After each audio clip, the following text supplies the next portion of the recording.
Rob, sum that up. You're frustrated again? Yeah, a little bit. I mean, a bit of the story of our season, really, in that very competitive for large parts of the game. But ultimately, when when a little bit of pressure comes on, and we've got to make some tough decisions and correct ones later in the game, we start to struggle a little bit. And I think, a prime example of our season was probably wrapped up in the play just after we scored our penalty kick in the second half that took us into the lead. And the next thing we do is we kind of rush to get organised for a restart reception for some reason, which at the moment I can't explain. We then drop the restart, then that becomes a penalty.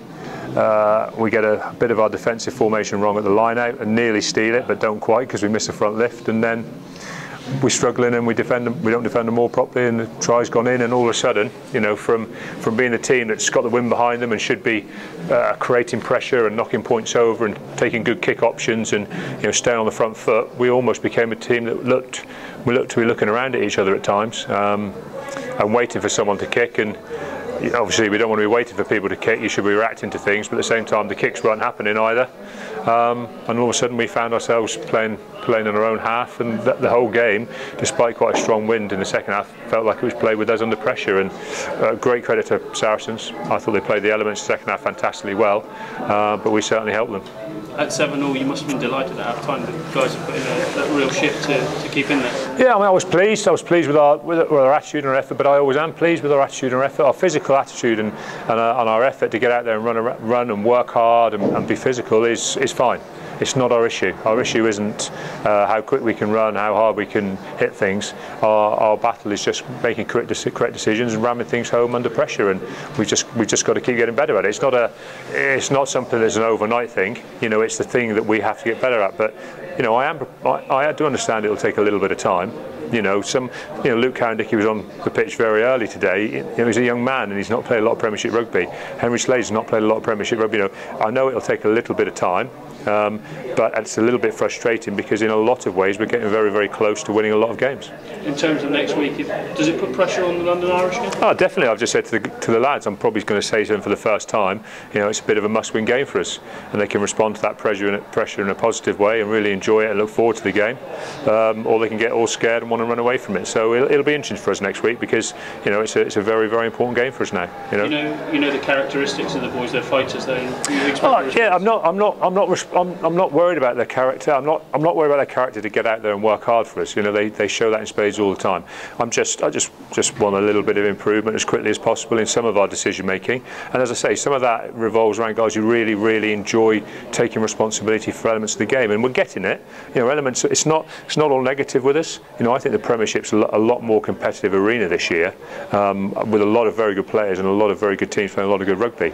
And yet we've been very competitive in every game we've played, and we were very competitive again today. As I said, I can look at some of the mistakes we made for nearly every point Saracens scored in the second half, where we just heap pressure on ourselves. But what we have to do is get rid of those, and if we get rid of a few, we'll win a lot more games. Rob, you've played the top 3 teams in the Premiership. Yep. What positives are you going to take away from this ready for next week? Yeah. Well, the positives are we're competitive in every game we play. We're competitive in nearly every area of the game. And today, for large periods, we were relatively in control of what we wanted to do. That's why it's kind of frustrating that after half time, when we've got the elements, things should be starting to go in our favour. I think playing with territory and playing a sensible territory and possession game would have rewarded penalties, and it was relatively easy to kick for goal in the second half. And instead we kind of, like I say, got a little bit I kind of say a little bit disorganised in our own half, and when we lost momentum in our own half, we still almost refused to kick, despite that we had an easy get out for ourselves. And it was a little bit like we looked a little bit confused over whether we wanted to kick or whether we wanted to play, and that confusion just created a lot of penalties for Saracens, who eventually stretched away from us. The scrum came under a lot of pressure at times. Yeah, I mean, the scrum was under pressure. I'm not 100% sure with everything that was every decision, but it's difficult because you can only see, we were the same side as the camera, so you can only see one side of the scrum. But I'm not 100% sure that every single call was quite correct out there, and I think I think it's one of those things. I'll need to look at the video before I'm 100% decided on whether it was really good pressure or whether we've come up on the rough end of it today. So I'll have a closer look at that. But I think overall, I think set piece, Saracens certainly came out on the front side of the battle, and that included the line out as well. And as I said, we got ourselves under a little bit of pressure with Luke, Cowan, Dickie having to go on so early. As I say, a guy who's relatively new to Premiership, very new to Premiership rugby, and actually relatively new to being a hooker as well. He was a guy with fantastic potential, but that did put our line out under a little bit of pressure as well. So I'm kind of pleased with some elements. Again, you look at our efforts in that first half against the wind, fantastic, but you've got to back that up in the second half.